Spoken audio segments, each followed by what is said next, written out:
There are some patients, of course, who can't receive cisplatin-based therapy. And then not all patients are eligible for immune therapy. If they've had autoimmune diseases, if they've had psoriasis that requires that they go on systemic therapy, if they've had Guillain-Barré syndrome, or rheumatoid arthritis, these are situations where you probably don't want to give checkpoint inhibition therapy. So we're looking at different targets in bladder cancer, and one that we've focused on is VEGF. And we know that these agents, particularly anti-VEGFR2, are particularly active in chemosensitizing human bladder cancer cell lines, and VEGFR1, which is more affected by drugs such as bevacizumab, which binds VEGFR1, may actually inhibit metastatic disease. So we're looking at this particular different pathway, and we know that ramucirumab, which is approved for gastric cancer, will bind to VEGFR2. And we looked at another specific inhibitor of VEGFR1, ecurumab, and looked at a randomized trial in bladder cancer because we knew that there was synergy between these agents. And again, this is the VEGFR2 expression in the urothelium. We tend not to see expression in the normal urothelium, but in metastatic disease, we actually see fairly strong expression of VEGFR2. So actually, this trial actually started about 5 years ago. It's hard to believe, but this is a randomized trial. We just published this in JCO, looking in patients who failed prior chemotherapy, randomizing them to docetaxel, docetaxel plus RAM, or docetaxel plus ecurumab. And it was a randomized phase 2, and our primary endpoint was progression-free survival.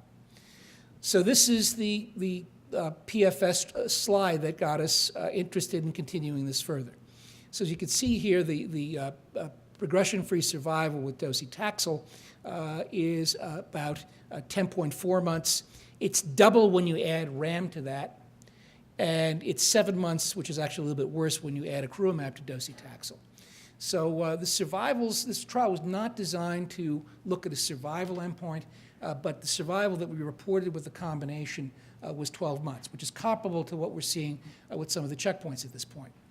So this has led us to go on to an international randomized study, which is now still accruing patients. Hopefully will be fully accrued within the next 2 months, of docetaxel plus RAM versus docetaxel.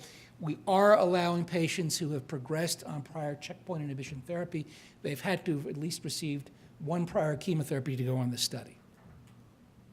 We also just completed, and we're going to report this at ASCO GU this year, a phase 1 trial combining pembrolizumab plus ramucirumab, again because we think that there may be synergy between inhibiting VEGF as well as a checkpoint inhibitor, and we're going to present the bladder cohort at ASCO GU this year. What about other targets? What about other smart ways of going after chemotherapy? Well, this is one way which I think it was underappreciated, and we're seeing a lot of really good data with this. So this is looking at antibody drug conjugates. And this approach is approved for Hodgkin's disease, refractory Hodgkin's lymphoma. And what we've done is we've taken a monoclonal antibody to a particular antigen on the bladder cancer cell. This one I'll show you is called SLTRAC7. We've linked it through this linker technology to MMAE, which is an antitubulin agent, much more powerful than a taxane. In fact, if you infuse this particular drug at the levels that we achieve in cells in the patients, you kill them. You basically wipe out their bone marrow. It's an extremely toxic drug when it's released in the circulation. And this approach has been taken with prostate cancer, and we've actually reported some data with the anti-PSMA antibody. This gets cleaved once it gets into the cancer cell, so this releases the MMAE, it goes to the tubulin, and then causes its cytotoxic effect. So this is where it's a cytotoxic drug. It's cleaved by cathepsin B. So this is SLTRAC6, which is a membrane protein. It's actually it's a neuroprotein that's expressed in 54% at a high level of bladder cancer specimens and 94% of all bladder cancer specimens that were looked at. So we went into a phase 1 trial of this conjugate. It's the ASG15ME complex. And we escalated from 0.25 milligrams per kilogram. We finally established the dose at 1.0 milligrams per kilogram. But this was a fairly heavily pretreated group of patients, 54 patients. 30 of those 54 had more than 2 prior systemic therapies. A quarter of those patients had liver metastases, and 31% had prior checkpoint therapy. This is our plot, or our waterfall plot, looking at responses, and we see responses really at all dose levels. But what's really, really impressive is when we start plotting this out based upon different responses. So we see here that overall, we start in the 1.0, which is the recommended phase 2 dose, our objective response rate is 50%. We're seeing responses in patients who've had prior checkpoint inhibition therapy at the recommended dose. 42.9% of those patients who failed checkpoints are responding. We've got complete responses in liver with this particular approach as well, so this is an active drug and it's going to be moving forward. So the phase 1 study is showing that the most common side effects are anemia, increased lipases, as well as urinary tract infections, and our maximal tolerated dose is 1 milligram per kilogram. There's a similar drug which targets nectin, and the results are almost superimposable. You see the same thing, complete responses, even in visceral sites, and about a 35% response rate in those patients who failed prior checkpoint therapy. So this is now moving forward into patients who have received prior therapy as well as platinum-ineligible patients. Dan was mentioning before about personalized medicine in bladder cancer. We're also beginning to identify specific mutations which we can target. FGFR3 is one that occurs, and you can see that there's a hotspot which is mutated on FGFR3, predominantly in low-grade superficial disease, but you identify this in about 10% of patients who have metastatic bladder cancer. A variety of different companies are targeting drugs at FGFR3. One trial in particular, which I think is interesting, is the Biscay Trial, which is an umbrella trial that is basically looking at patients who have failed prior bladder cancer therapy, chemotherapy. Everybody's going to be getting durvalumab, but if you've got an FGFR3 mutation, the AZ4547 is an FGFR inhibitor. That's going to be targeted in the situation.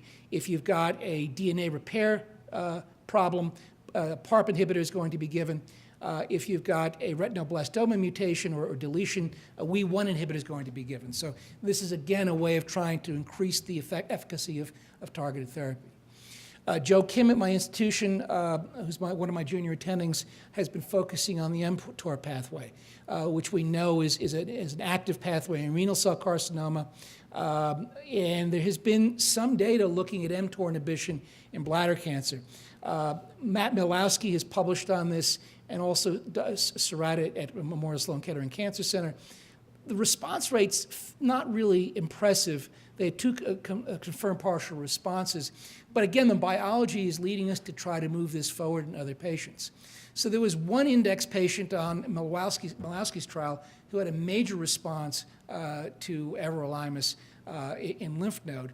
And they sequenced this particular patient, and they found that she had a TSC1 mutation, which is also on the mTOR pathway. And in fact, the responders did seem to have TSC1 mutants in this particular trial. So this seems to be a reasonable way to be going after mTOR inhibition, and TSC1 will be another way of attacking AKT, and this can affect cell growth, translation, and tumorigenesis. Everolimus actually hits TORC1, which is a different plot. So looking at the TCGA database, the overall frequency of TSC1 mutations is about 8 to 15% in bladder cancer. And so Joe is going to be looking at MLN0281, which is a highly selective inhibitor of mTOR kinase that will affect both TORC1 and TORC2 complexes. This will also inhibit the feedback that goes on with AKT, because when you have this mTOR inhibition, AKT can be upregulated to disrupt that, and this potentially has a greater clinical benefit in patients. So this is our hypothesis. This will affect TSC1 and TSC2 in bladder cancer, and also TORC1 and TORC2 as well. So this is an NCI-approved protocol that we just opened up. We're taking those patients, we're sequencing pretty much every patient who comes in to Yale with bladder cancer looking for this particular mutation. And we opened this trial. It's actually open at several different centers on 12/2 of this year, hopefully to see if there's more activity with this mutation. So in conclusion, checkpoint inhibition therapy demonstrates activity in cisplatin-treated urothelial carcinoma, but only about a quarter of patients. Angiogenesis is being looked at as a target combined with chemotherapy, and then these ADC complexes have significant activity in those patients who fail prior checkpoint inhibition.